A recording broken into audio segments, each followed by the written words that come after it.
하나님 아버지, 말씀 앞으로 나아갑니다. 성령으로 임하여 주셔서 하나님의 음성과 하나님의 얼굴이 말씀을 통하여 나타나게 하시고 그 앞에 무릎 꿇게 하여 주옵소서. 예수님 이름으로 기도드립니다. 아멘. 네, 오늘은 사랑에 응답하는 사람들이라는 제목으로 함께 말씀을 받도록 하겠습니다. 오늘은 어버이 주일입니다. 지난 어버이날, 어버이에 대한 사랑에 잘 응답하셨습니까? 또는 응답을 받으셨습니까? 1907년 안나 자비스라고 하는 여인이 사랑하는 어머니를 추모하며 교회에서 추모 예배를 드릴 때 온 성도에게 하얀 카네이션을 나누어 주었다 합니다. 그것이 성도들에게 너무 큰 감동과 울림이 되었고, 또 이 이야기가 미국 전역으로 퍼져나가면서 마더스데이, 그리고 그 어머니의 날에 카네이션을 나누는 것이 전통이 되었다고 해요. 살아계신 부모님을 위해서는 빨간 카네이션을 준비하고, 돌아가신 어머니를 위해서는 하얀 카네이션을 함께 나누었다고 합니다. 그리고 이 전통이 우리나라에게도 영향을 주어서 카네이션을 이제 어버이날에 나누게 되었는데요. 그렇게 사랑을 기억하고 그 사랑에 응답하려는 마음이 카네이션 한 송이에 담겨 있습니다. 카네이션이 아름답게 여러 우리 성도님들에게 꽂혀 있는데요. 꽂혀 있는 꽃도 아름답고요. 우리가 하나님의 사랑에 또한 응답하면서 우리의 삶 자체가 이런 카네이션이 되었으면 좋겠다라는 생각도 함께 해보게 됩니다. 그런 의미에서 오늘 말씀을 기억하시고 이 말씀 가운데에 살아가시면 좋겠습니다. 오늘 본문 말씀은 애굽 땅에 있는 이스라엘 백성들에게 하나님께서 주신 말씀입니다. 바벨론이 이스라엘을 점령한 이후에 바벨론은 이스라엘의 많은 사람들, 대다수를 바벨론으로 이주시켰습니다. 예루살렘에 그대로 두면 다시 예루살렘을 재건할 수 있기 때문에 그러했습니다. 그런데 일부 사람들이 애굽 땅으로 향하게 됩니다. 바벨론으로 가지 않습니다. 애굽 사람들, 이 사람들이 이스라엘에게 대해서 잘해준 것도 없는데요. 이들은 애굽 땅을 좀 바라봅니다. 가게 된 경위를 보면 그렇습니다. 이제 바벨론이 이스라엘을 점령한 이후에 이제 이스라엘은 또 예루살렘은 바벨론의 지배를 받게 됩니다. 그래서 바벨론은 그다랴라는 사람을 유다의 총독으로 세웁니다. 유다 지역을 다스리는 총독을 세운 거예요. 마치 일제시대 때 일제가 조선 총독부를 세워서 그리고 총독을 임명해서 우리나라를 다스리는 것과 같습니다. 그런데 일부 과격한 사람들이 이 바벨론을 받아들일 수 없어서 바벨론이 총독으로 세운 그다랴를 죽입니다. 이렇게 하면 다시 많은 사람들이 우리에게 동조하고 예루살렘을 재빠르게 일으킬 수 있다고 생각했습니다. 사람 한 명을 죽이면 이 일들이 해결될 것이라고 그들은 생각했습니다. 그러나 생각해보면 예레미야를 통해서 하나님은 유다 백성들에게, 온 이스라엘에게 이미 번번이 말씀하셨습니다. 바벨론을 통해서 내가 너희를 심판하는 것이다. 그리고 70년이 차야 너희가 이 땅으로 다시 돌아오게 될 것이다. 70년이라는 긴 시간 동안 너희가 나에게로 돌이켜야 한다. 다시 나를 향한 신앙을 회복해야 한다. 하나님은 번번이 말씀하셨습니다. 그런데 하나님께서 예레미야를 통해서 주신 말씀이 이 사람들에게는 남아있지 않습니다. 애굽으로 내려가면 애굽의 보호를 입을 수 있고 그들이 예루살렘을 재건하는 도움도 줄 수 있을 것이라고 당대의 가장 강대국으로 꼽히는 애굽을 끝까지 바라봅니다. 그런데 이 애굽 땅으로 내려가는 이 과정에서 이들이 한 번 더 하나님의 은혜를 구하는 어떤 그런 기도 부탁이 성경 앞에 나옵니다. 예레미야 41, 2, 3장을 읽어보면 이들이 그다랴를 암살한 이후에 많은 사람들이 그들에게 동조할 줄 알았는데 그렇지 않게 되고, 오히려 바벨론이 세운 총독을 죽였으니까 우리가 보복당하지 않을까, 우리가 피해야 한다라고 생각하게 되죠. 예레미야에게 묻습니다. 우리가 애굽으로 피하는 것이 지금 상식적으로 가장 합리적인 방법일 것 같은데 우리가 생각하는 이 방법이 하나님의 뜻에 맞는 것인지 모르겠습니다. 예레미야 선지자님, 우리가 애굽으로 가도 되는 것이 맞는지 하나님께 물어봐 주십시오. 하나님이 어떠한 응답을 하시든지 우리가 그 응답을 따라가겠습니다. 이렇게 이야기합니다. 예레미야가 하나님께 기도하고 묻습니다. 하나님이 애굽으로 내려가지 말라 하십니다. 하나님이 애굽을 의지하는 이스라엘 백성들을 번번이 말씀하셨습니다. 이사야 30장 31장에서도 보면 나라의 위기 속에서 하나님이 아니라 애굽을 의지하는, 강대국을 의지하는 모습을 하나님께서 지적하시면서 너희가 바로의 그늘에 피하려 하지만 나의 입에는 묻지 않았다. 하나님 번번이 그렇게 말씀하셨거든요. 애굽을 의지하여 또 내려가는 것을 하나님이 허락하실 리가 없습니다. 하나님께 묻는 거예요. 입술로는 하나님이 어떠한 대답을 하시든지 순종하겠다 합니다. 근데 그들의 마음의 중심은 아니었어요. 그들의 마음의 중심은 애굽에 내려가고 싶은 겁니다. 그리고 예레미야를 통해서 정당성을 확보하고 싶은 겁니다. 그러나 예레미야가 담대하게 말합니다. 애굽에 내려가는 것은 하나님의 뜻이 아닙니다. 이 이야기를 들은 이 백성들이 처음에는 하나님의 대답에 무조건 순종하겠다고 했는데요. 예레미야의 대답을 듣는 순간 마음이 바뀝니다. 아니, 이미 마음이 바뀌어 있습니다. 애굽으로 내려가기로 작정한 거예요. 하나님의 말씀에 끝까지 불순종해도 이렇게 불순종할 수가 없습니다. 나라가 멸망하는 그 순간까지도 이들은 돌이키지 않습니다. 바벨론으로 끌려간 사람들은요, 바벨론에 거주하면서 거기서 회당을 짓고 하나님의 말씀 앞에 그들의 신앙을 회복하려고 노력하거든요. 그러나 이 바벨론으로도 가지 않고 애굽으로 망명하겠다 하는 사람들은 끝까지 하나님께로 돌이키지 않습니다.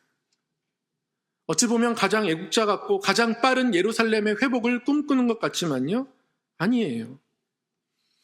이들은 하나님의 뜻을 전달했던 예레미야를 포로로 잡아가지고 예레미야를 놓아주지 않고 예레미야를 끌고 애굽 땅으로 가요.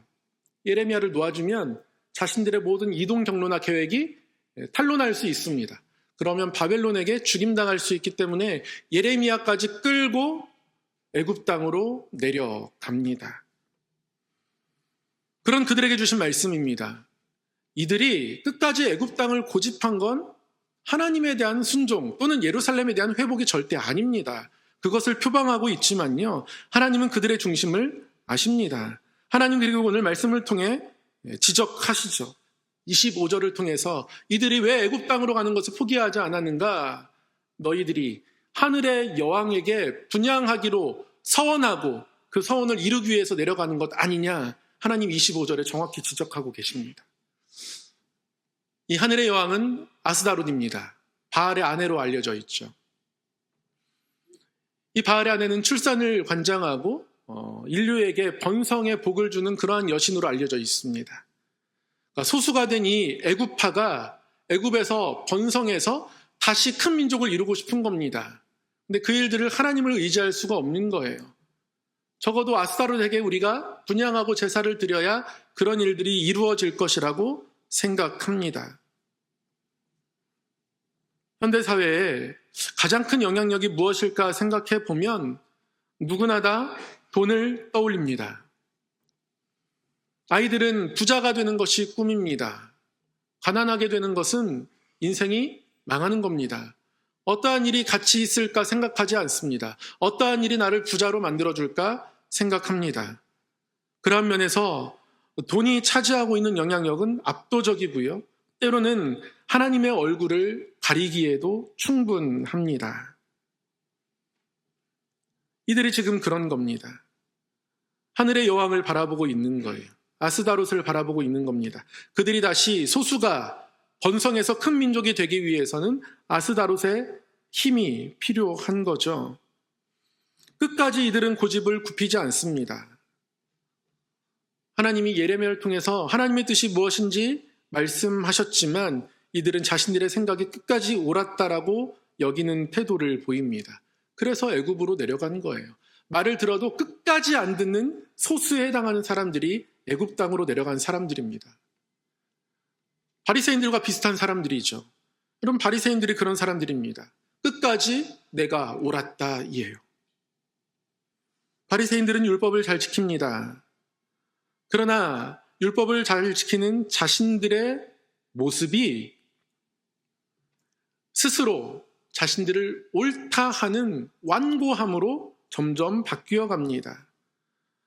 이들의 완고한 모습들이 그들의 생활 속에서 여러모로 나타나는데요. 예수님은 그들의 기도를 이렇게 지적하셨습니다. 바리새인들의 기도가 이렇다.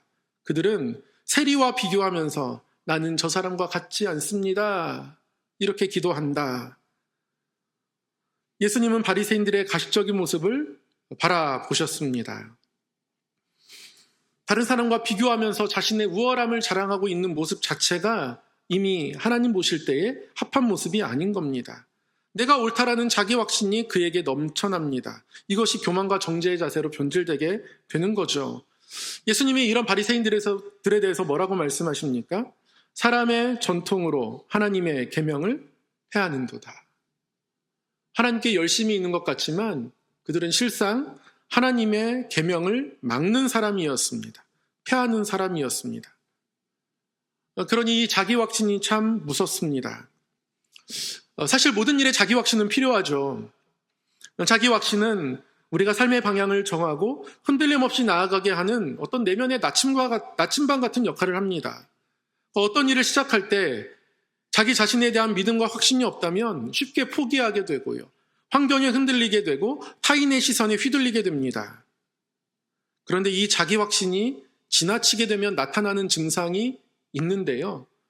나를 다른 누군가와 비교하면서 자기의 우월함에 대해서 즐거워하기 시작합니다. 그리고 이때부터 귀가 막히기 시작해요. 다른 사람의 충고나 조언이 잘 들리지 않습니다. 우리 성도님들, 우리 삶을 돌아보면서 내가 다른 사람의 충고나 조언에 귀를 기울이는 사람인가? 내가 내 삶을 다른 사람과 비교하면서 나의 우월함에 도취되는 사람인가? 한번 생각해 보시기 바랍니다. 그런 경향이 발견된다면 바리새인 증후군이 나에게 시작되고 있는 겁니다. 그럴 때는 자기 확신이 아니라 이것은 완고함입니다. 내려놓아야 합니다. 이 완고함이 있으면 하나님께로 나아가는 발걸음이 무뎌지게 되어 있어요.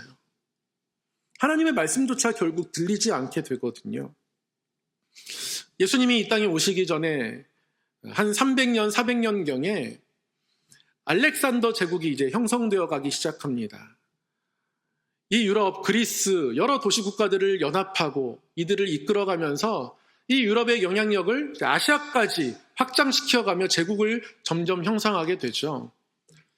결과적으로는 이 제국이 형성되고 나서 모든 사람이 공통어로 이제 헬라어를 쓰게 되고요. 언어가 통일되면서 사실은 이제 복음 전하는 일들이 굉장히 빠르게 진행될 수 있는 기반도 함께 마련되게 됩니다.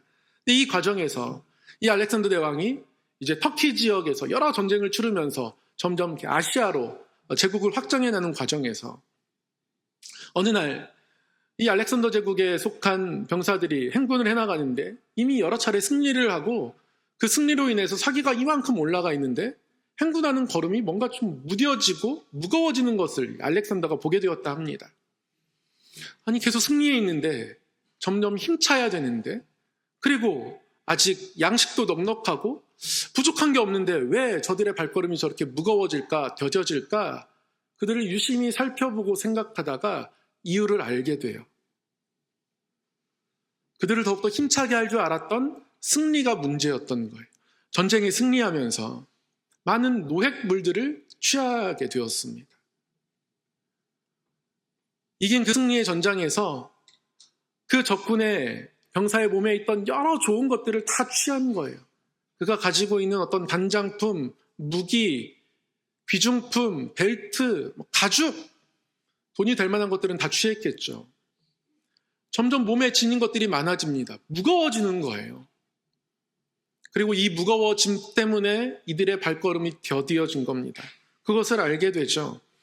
그래서 그때 알렉산더 대왕은 군인들을 멈추고 그들이 얻은 모든 노획물들을 더 이상 그들의 몸에 지니지 못하게 하고 다 꺼내게 합니다.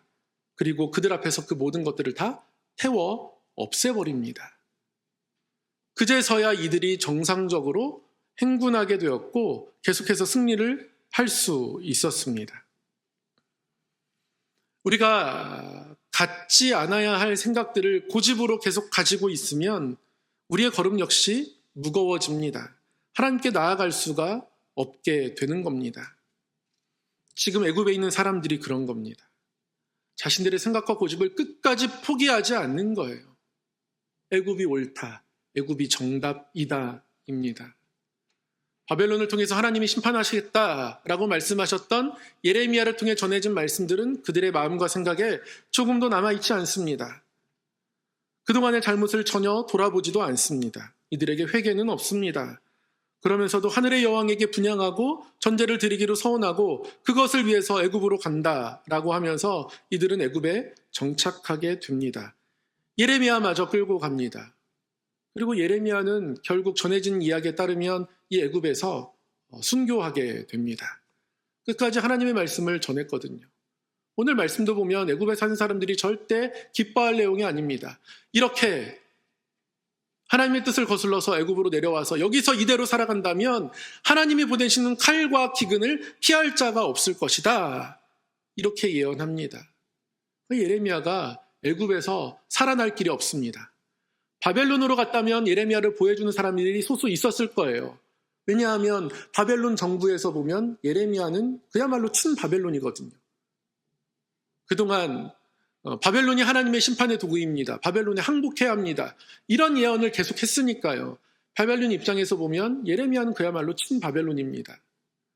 그러니 바벨론으로 갔으면 예레미야를 보호해줬을 텐데요.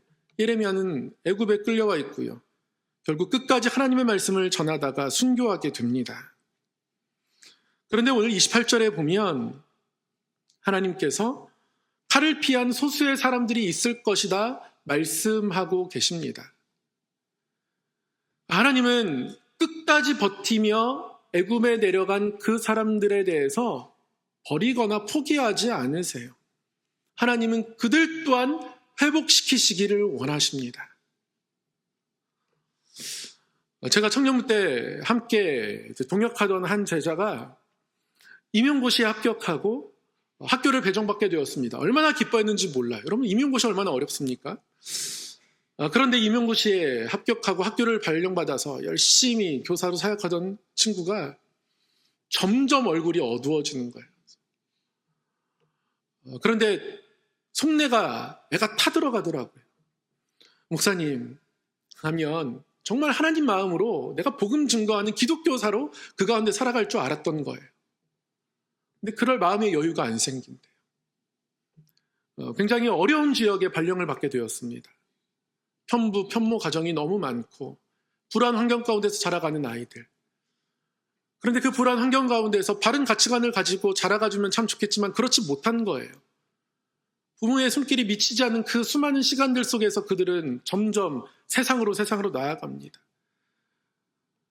경찰서를 안 가는 날이 없답니다. 늘 경찰서 가서 아이들 찾아와야 되고 너무 그것이 자신의 삶에 힘들다는 거예요. 아이들이 바뀌지 않는다는 거예요. 지쳐간다는 겁니다. 제가 해줄 말이 별로 없더라고요. 그 청년이 힘을 얻었을지 안 얻었을지 모르겠습니다. 하나님이 끝까지 우리를 포기하지 않으시니까. 그래도 끝까지 포기하지는 마라. 잘하려고 노력하지도 말고 끝까지 포기하지도 말라. 포기하지 않으면 하나님의 마음이 느껴지면 그게 또 힘이 될 거예요. 너무 잘하려고도 애쓰지 말고 네가 기독교사로 살아가려는 그 꿈을 이루지 못했다고 해서 미리 절망하지도 말고 포기하지도만 마라. 그런 당부를 했던 기억이 납니다. 하나님이 진짜 포기하지 않으십니다. 끝까지 버티고 하나님께 맞섰던 사람들이 지금 애굽에 가 있는 사람들이거든요. 하나님이 예레미야를 거기에 두신 이유도 있는 것 같습니다. 예레미야를 통해서 끊임없이 말씀하고 계시는 거예요. 포기하지 않는 기다리는 아버지의 모습이 하나님에게 있습니다. 누가복음 15장에 보면 집 나간 아들을 아버지가 기다립니다. 애끓는 마음으로 기다려요. 매일 이 아들이 돌아오나 살핍니다. 아들이 엉망진창이 돼서 돌아왔을 때 달려나가서 아들을 끌어안습니다. 이 애가 끓는다는 것은 창자가 끓는다는 뜻입니다. 애라는 것은 창자예요. 이 깊은 속이 다 타들어가는 마음으로 하나님은 아들을 기다리신 겁니다. 그런데 하나님의 마음이 이미 예레미야 31장에도 똑같이 나와 있더라고요. 예레미야 31장 20절을 통해서 하나님 이렇게 말씀하십니다. 에브라임은 나의 사랑하는 아들 기뻐하는 자식이 아니냐. 내가 그를 책망하여 말할 때마다 깊이 생각하노라. 그러므로 그를 위하여 내 창자가 들끓으니 내가 반드시 그를 불쌍히 여기리라. 여호와의 말씀이니라. 책망하여 말씀하지만 하나님이 그들을 미워하지 않으신다는 거예요. 끝까지 말 안 듣고 애굽에 내려가 있지만 하나님이 이들을 포기하지 않으세요. 예레미야를 통해서 계속 말씀하십니다. 말씀하시는 내용이 돌이키지 않으면 칼과 기근에 망할 것이라는 심판의 내용이니까 하나님이 분노하신 것 같지만 하나님 좀 뭐라고 말씀하십니까? 내가 그를 책망하여 말할 때마다 깊이 생각한다. 하나님의 마음이 어떤 거예요? 그러므로 그를 위하여 내 창자가 들끓으니 애끓는 마음이에요. 애끓는 마음. 내가 반드시 그를 불쌍히 여기리라.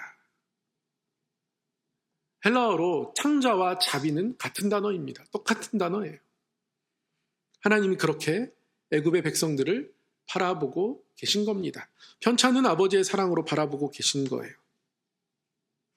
그런데 이들에게 응답하는 사람들이 있었습니다.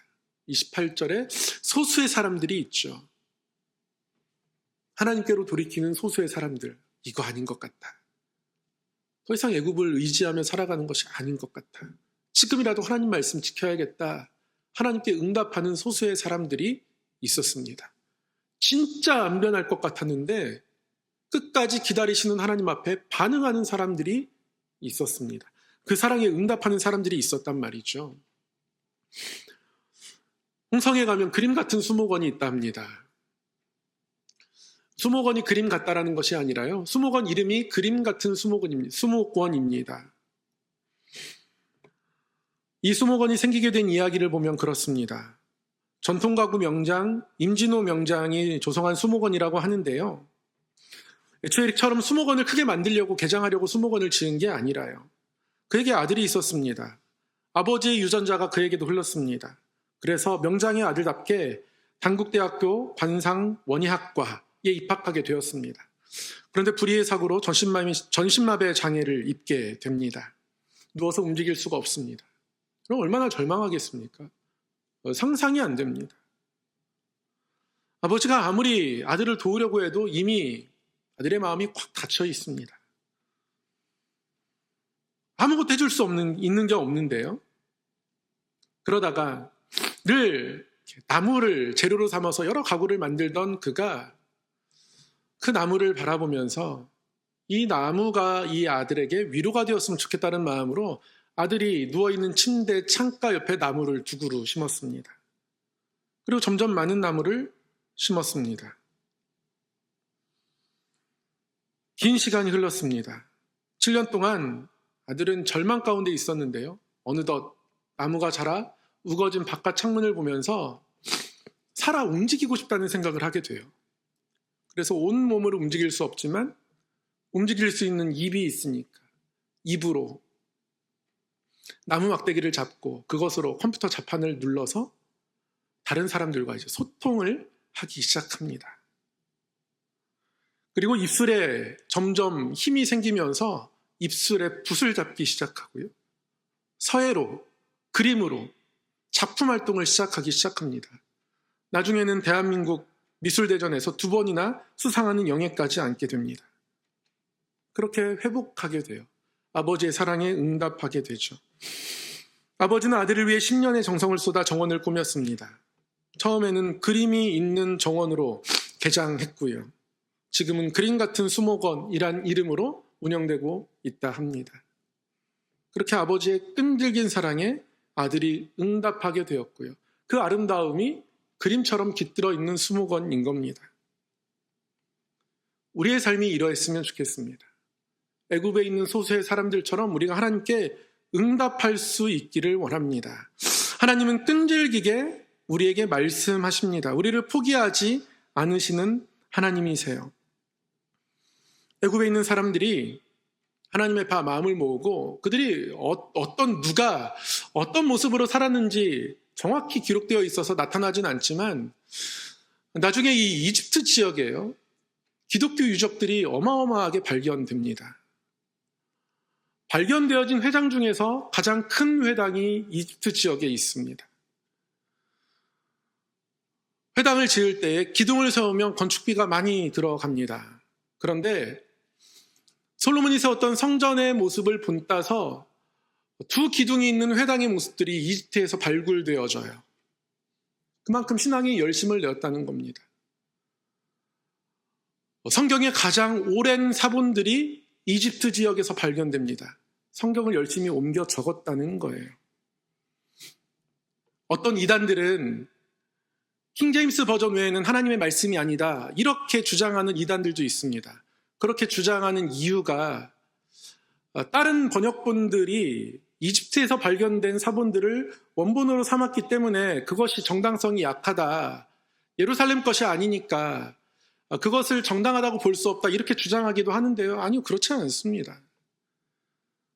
이집트 일대에서 신앙을 지켜가던 사람들은요, 하나님께 돌이키고 하나님을 정말 사랑하던 사람들입니다. 그들이 열심히 하나님 말씀을 읽고 묵상하며 그들의 그전의 즐거움들을 다 내려놓고 하나님께로 마음 다해 향하기 시작했습니다. 그게 애굽의 소수의 사람들입니다. 하나님 28절에서 이렇게 말씀하셨죠. 그런즉 칼을 피한 소수의 사람이 애굽 땅에서 나와 유다 땅으로 돌아오리니 애굽 땅에 들어가서 거기에 머물러 사는 유다의 모든 남은 자가 내 말과 그들의 말 가운데서 누구의 말이 진리인지 알리라. 아멘. 정말 변하지 않을 것 같은, 정말 신앙적으로 영적으로 보면 문제와 같던 그들이 애굽 땅에서 신앙을 회복하면서 하나님께 가까이 나아가기 시작했습니다. 사랑하는 성도 여러분, 우리는 온전하지 않습니다. 온전한 목사 아니고요, 온전한 성도 아닙니다. 다만 그 온전함을 갈망할 뿐입니다. 하나님의 사랑에 응답했던 이 애굽 사람들, 이 소수의 사람들, 다른 것보다 하나님 앞에 모이는 것에, 말씀 앞에 나아가는 것에 힘썼던 사람들입니다. 있는 힘껏 마음 다해 회당을 짓고자 했고요, 말씀을 늘 옮겨 적고 읽고 그것을 듣고 살아가고자 했습니다. 어떤 말이 진리일까라고 하나님 28절에 말씀하시지만 결국 이들은 하나님이 진리입니다 라고 응답하는 사람들이었습니다.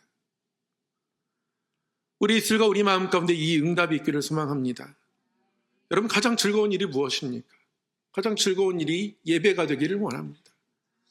가장 소중한 시간이 어떤 시간입니까? 기도하는 시간이 되기를 소망합니다. 세상의 그 어떤 것도 하나님의 우리에게 주신 것이지만, 그래서 감사할 이유는 되지만 그것이 나의 주인 될 수는 없습니다. 나를 이끌어갈 수 없다는 거예요. 그러나 우리 삶은 여전히 애굽이 이들을 이끌어가듯 우리를 이끌어가려는 힘들이 있습니다. 그 힘들에 이끌려갈 때도 있습니다. 어떻게 하면 자녀들을 잘 키우는 것인가? 나의 기도와 축복이 우리 자녀들에게 생명수라는 것을 잊고 살아갈 때도 있습니다. 다시 한번 우리가 우리의 영원한 아버지 되신 하나님께서 보여주신 사랑, 그리고 그 사랑으로 우리의 가정을 채워가시고 우리의 삶을 채워가기 원하시는 하나님 앞에, 그것이 가장 소중합니다. 그것이 가장 귀합니다. 그런 마음으로 하나님께 날마다 돌이켜가는, 애굽으로 우리를 끌어다니는 힘들이 있지만 때로는 끌려갔다 할지라도 거기서 다시 한번 돌이키는 이 하나님을 향한 믿음들이 우리 가운데에 날마다 있기를 주님의 이름으로 소망합니다. 기도하겠습니다. 사랑의 하나님 아버지, 하나님 사랑에 응답하는 사람들 되기를 원합니다.